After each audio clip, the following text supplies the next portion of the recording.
पूछतानी सरे आम लेला कैसे बा हो लगे आके खुले आम लेला दे बाधे रही टीता माम लेला न टाइम वेस्ट करो टेस्ट अभी टट के हेगा अरे टट के हेगा तनी देखी जरा आवा तोहरा आम के सवाद गोरी खट के बाकी होट के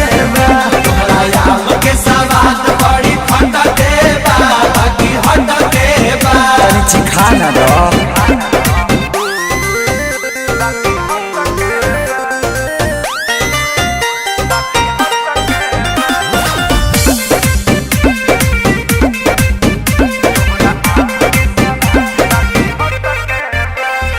खेत खाना दानी बा बाप के बागानी बा ओहरे बागाने के आम बा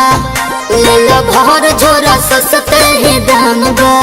बात राइट बा एक बाइट में लोग के पता तो चलिए जाए आ? तोहरा चीज के न कवनो जवाब बाटे जवाब बाटे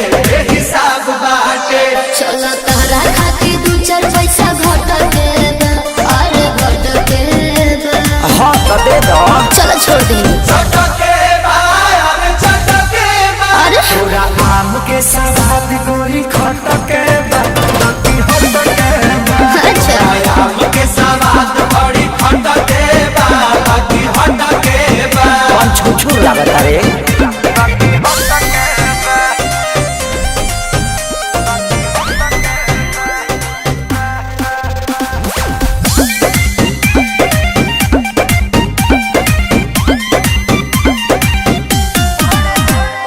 बड़े बड़े साइज बा भावना ना जायज बा सौदा बा पाकल न कांच बा अच्छा। बात कहता ने अभिनव सच बा अच्छा तो सुनो हाँ हो